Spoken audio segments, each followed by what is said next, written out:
O Laura ko, pag-ibig ko sa'yo totoo. Pero bakit ganito ang kapalaran? Tila ba inilalayo ka sa akin o kasintahan? Huwag sana ipagpalit sa nagbabalat kayong diamante. Paano kung ako'y mamatay? Sapat na ba ang iyakan mo ang aking bangkay? Makakamit kaya ang walang hanggang buhay?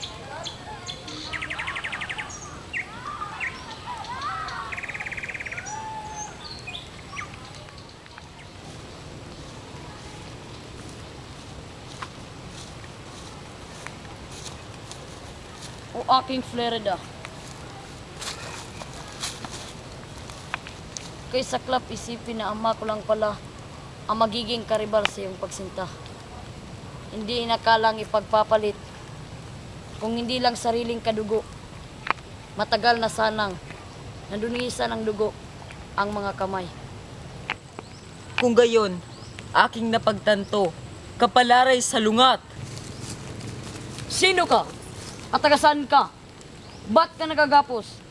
At anong ibig mo ipahiwatig?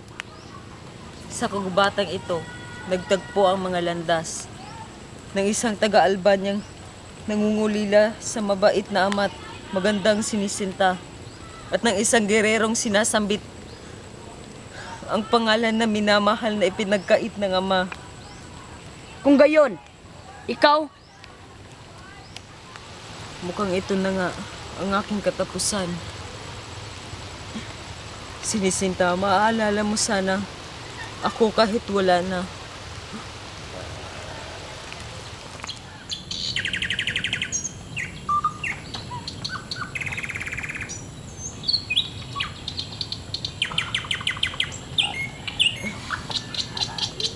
Ay.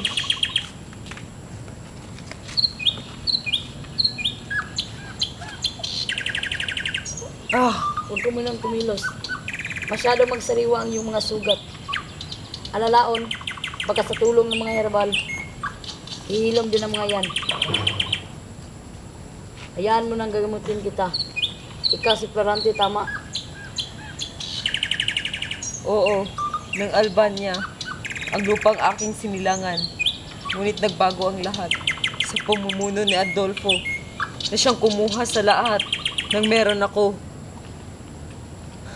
Puno ng saya at kaligayahan. Noong kabataan, butik nang mapahamak dahil sa pagdating ng buwetrang nagdaragit. Dumating ang mabutihing pinsan at ako'y niligtas mula sa tiyak na kapahamakan. Sa tuwing ng isay ako'y nakikita na maaliwalas ng mga ulap, mukha na ama't ina. Ang mabuting ama na si Duque Brescio at ang prinsesa ng Rotona, si Prinsesa Floresca, ng aking ina.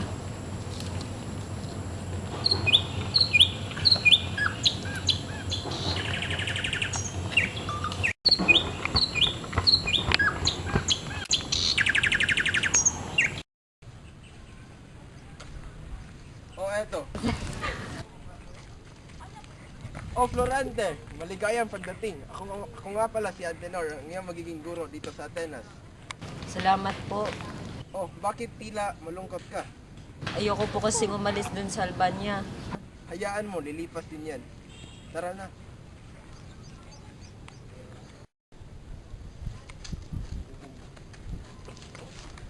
Binabati kita, Florante. May talento ka sa filosofiya, astrolohiya at matematika. Salamat po.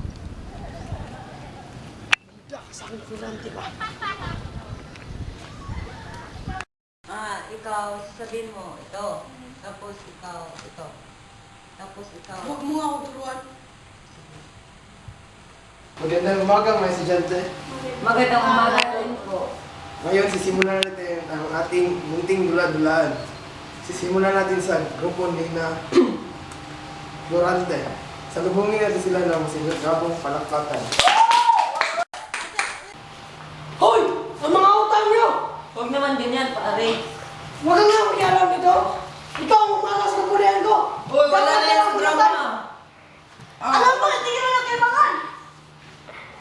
Hindi pa tayo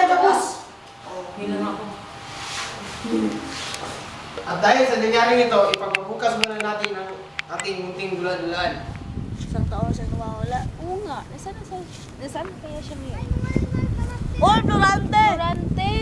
May sulat yun sa'yo galing Albania. Sige, mauna na kami. Sige, mauna na kami. Hindi. Mahal na ina. Bakit mo ako iniwan? Di man lang tayo nagkita ng matagal ng panahon. Hindi. Hindi ka maaaring mamatay. Oh, saan ka mapunta? Ba't ka umiiyak? Pupunta ako sa Albania at walang makakapigil sa akin. Kung ganun ang desisyon mo, isama mo si Minandro sa Albania. Minandro, samahan mo si Florante sa Albania.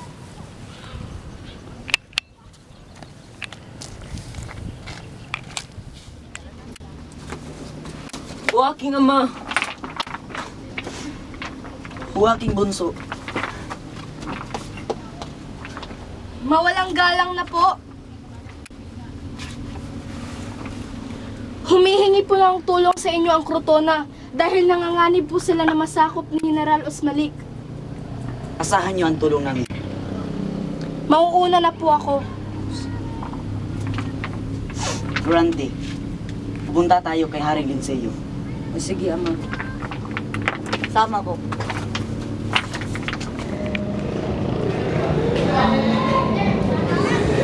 Mawalang galang na po. Haring Linseo, nandito na po si Duki Preseo kasama kanyang anak. Ah, maaari ka na umalis.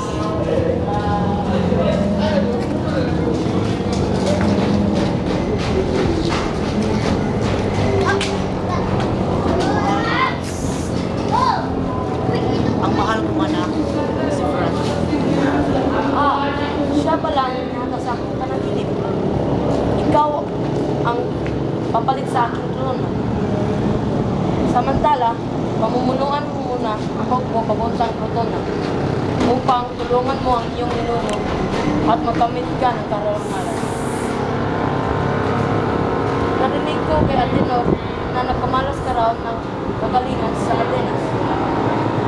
Hindi, walang pagdududa na namalas mo ang katangian ng iyong ama. Salamat po sa pagpupunyagi. Maaari po bang malaman kung ano ang mga nagalisip? Yan. Ah, siya ba lang aking anak na si Laura? Maaari ba kitang maiwan at mag-uusap lang kami ng iyong ama? Sige po.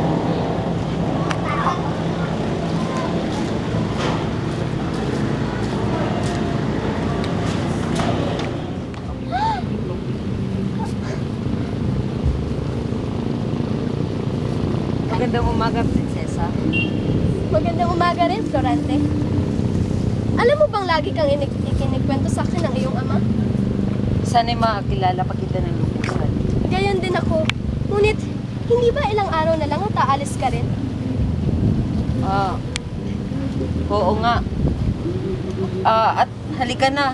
Baka nagsisimula ng piging. Malayo ang iyong sakay. Handa na ako, ama. Isang kabarangalan ang magbibot sa inyong hanap. Mabuti ko ganun.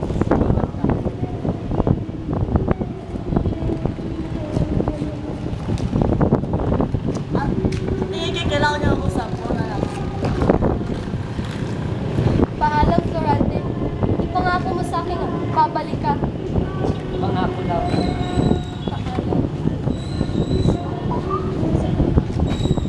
Kababayan, paalam na! Mga kawal, tayo na! Ha! Digma na!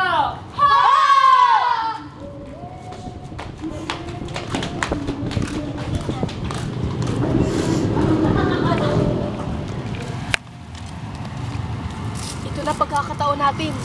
Handa na ba kayo? Handa na ba kayo? Suga!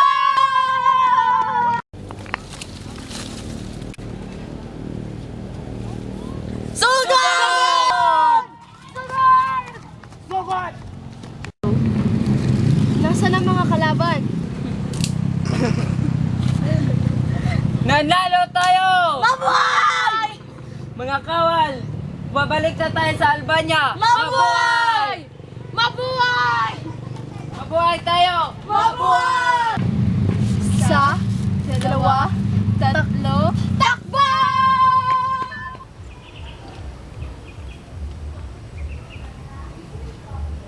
At ganun nga ang nangyari.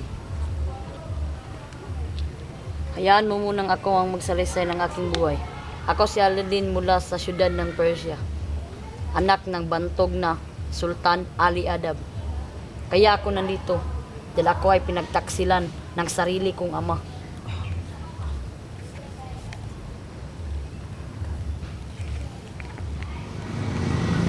Saan mo ako dadalhin? Mama ka na lang! Anong gagawin mo sa akin? Ano? Itigil mo yan!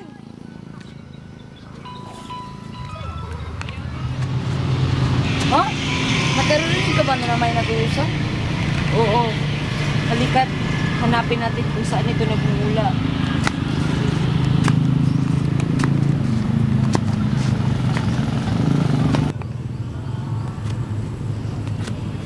Oh, Laura ka. Florante! Oh, Laura ko, Sinta. Kaya tagal na nating hindi nagkita. Gayon din ako, Florante. Anong ginagawa mo dito? Hayaan mo ikwento ko sa'yo lahat ng mga pangyayari. Tayo. Sa bingit ng kamatayan, nang ika'y mawala, naging magulo ang Albania. Madalas akong pagtangkaan ni Adolfo. Ang higit pa ron, pinatay niya ang aking amang hari. Maging ang iyong amang si Duque Briseo.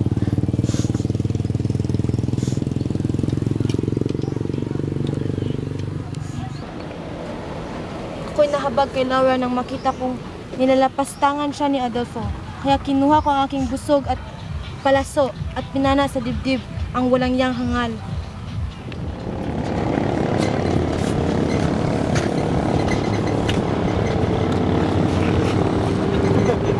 O Florante, ako muna ang pananalilang magpapaalam sa iyo. Sa kabila ng kasalanan niya sa akin, ako ang papalit sa pwesto niya. Kaya, matatagalan bago pa tayo makita muli. Pangako, kami ay babalik at kumustahin kayong mag-aasawa. Paalam kaibigan. Lain akterida.